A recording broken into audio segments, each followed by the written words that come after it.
Welcome back. Let's turn to other special focus today. Code Red for Humanity. This is what the United Nations' biggest ever scientific report on climate and climate change says. The report has raised many red flags, warned many Indian cities could sink due to climate change. In a year where the country has experienced floods and cyclones and other natural disasters, it's a report that's a warning. Here is what it says. The world is warming faster.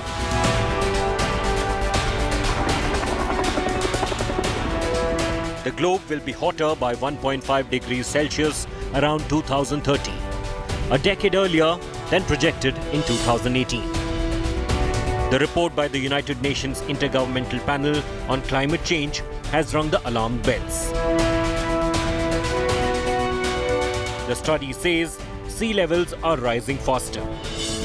Hot extremes, including heat waves, have become more frequent. Cities are hotspots of global warming. Once in 10-year and once in 50-year events of extreme heat, heavy rains and droughts will become more frequent and intense.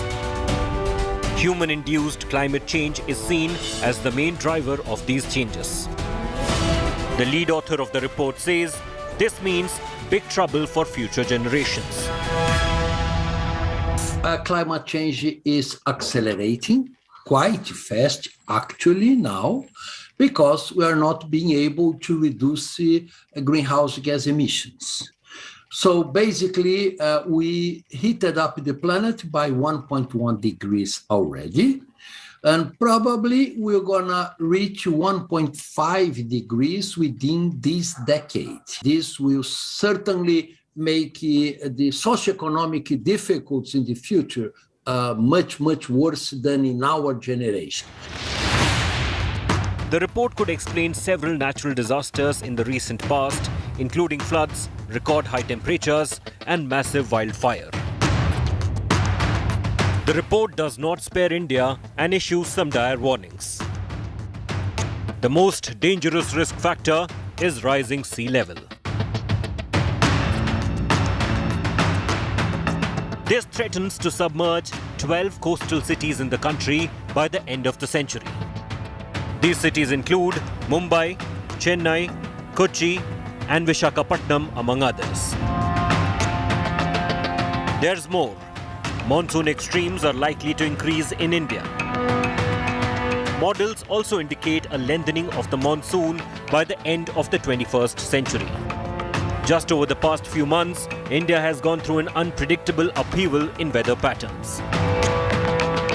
From erratic monsoon to severe floods to cloudbursts. Extreme weather events in India are already on the rise. While the report is a clarion call, with bold action, we still may stand a chance. And joining me now, two very special guests to decode that crucial report. Dr. Krishnan Raghavan is Executive Director, Center for Climate Change Research. Ulka Kerkar is Director, Climate Program, WRI. Thank you both very much for joining us to give us a sense of that. Ulka, let me come to you because the report by Intergovernmental Panel on Climate Change says greater heat waves and droughts, increased rainfall, higher cyclonic activity projected to occur across India and the subcontinent during the next few decades, warning temperatures will rise by about 1.5 degrees. Is this being alarmist, or do you believe this is a reflection of the reality that we are ignoring for much too long? I think it is not being alarmist at all. If anything, it is only confirming what we are seeing, we are dreading, and we have been ignoring. So, in fact, you should think that the IPCC report always speaks about a global average. So when they talk about 3 degrees Celsius being their best estimate for the world as a whole, in different parts of the world, in different regions, the actual temperature of rainfall could be higher or lower. There could be extreme events, so the fat tail risks that investors know about, where the chance of an extreme event goes up. And there could be compounded risks, that is, you have one kind of event following another. And we've seen this last year when we had a locust attack, a cyclone, and a pandemic. So this is something that is not alarmist. It is something that we are actually witnessing. And the sobering prediction in this report is that the kinds of extreme events that used to be rarer, maybe once in a century, will happen more and more frequently if we don't take rapid action to mitigate the impacts of climate change and to mitigate the growth of greenhouse gas emissions in the next 10 years. I'll come to mitigation in a moment. Dr. Krishnan, your view, the IPCC report saying heat waves, humid heat stress will be more intense and frequent in the 21st century in India. Do you also believe, like Ulka, that this report is frankly giving us a reality check more than anything else at the moment? Yes, Rajdeep Sardesai, this is a very robust assessment.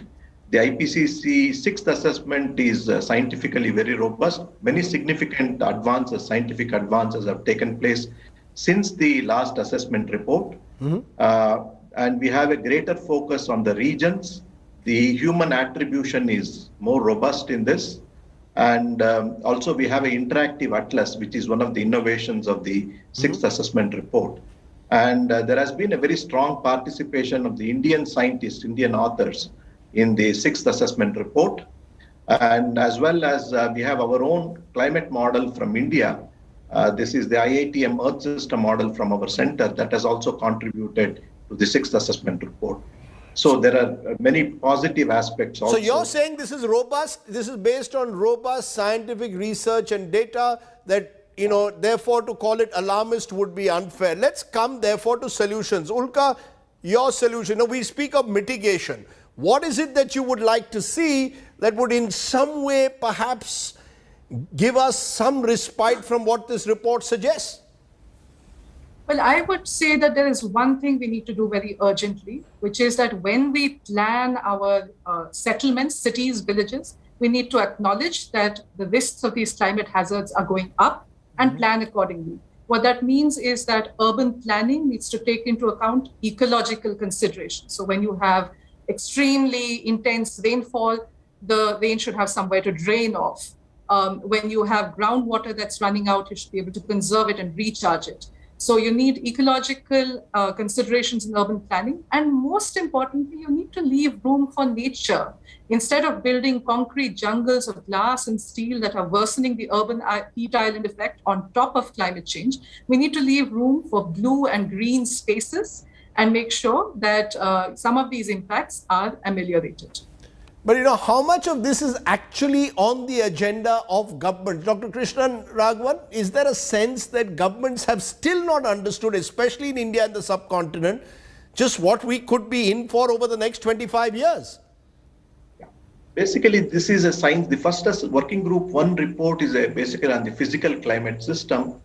And I think the government also understands, each government, it varies from government to government. I think they do recognize that what are the issues that can happen due to climate change. But where is the nationwide, let's be clear, in the United States, in the Western world, there's a constant debate on it. Where is that debate taking place outside,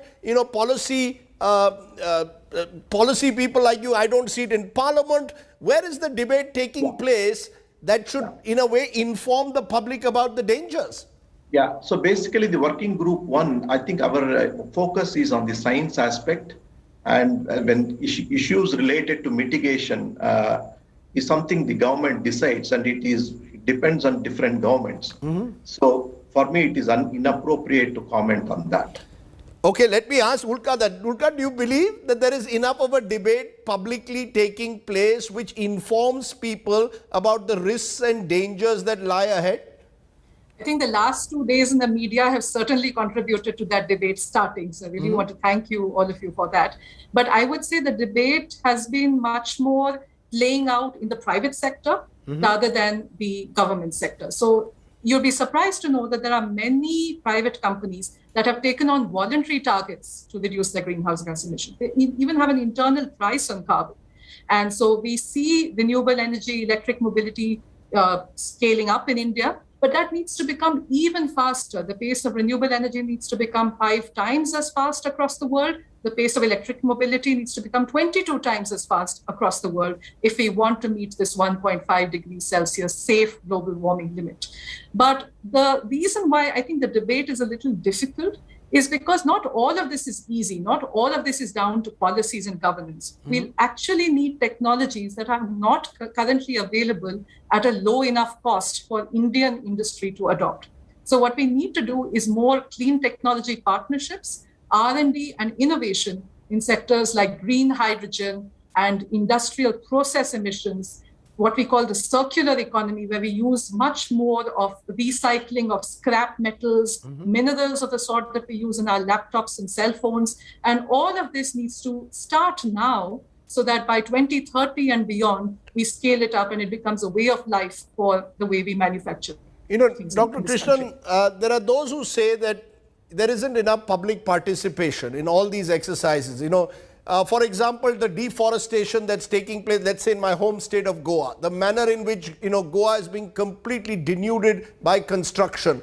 And the people, the residents, when they protest, find themselves getting isolated. Goa has just experienced a terrible, period of heavy rains, unprecedented at times. So people, how do you ensure greater citizen participation in these crucial decision making? Absolutely. Yeah, I think you have raised a very valid point. It's important to increase the awareness of the climate change. And we have to, right from the schooling, it has to start. And also we have to, and there are efforts, for example, in renewable energy, solar energy that's happening in India. And so this culture has to be developed and it's going to take a while. And so we need a very coordinated plan to do this. That's what, and because it is multi-pronged issue. So we cannot attack by taking one issue at a time. They are all interconnected. And given this huge country with huge population and climate change happening, and mind you, all these greenhouse gas emissions are India, if you take per capita emission, India is perhaps nowhere near some of the highest emitting countries. So this is a global issue and it needs a coordinated plan globally. And India is doing many things. And as I said in the beginning, we are trying to improve the models, we are trying to improve the projections, we are trying to build the human capacity, increase the awareness, and we are also having outreach activities. So efforts are underway, we need to scale it up and do it in a coordinated way.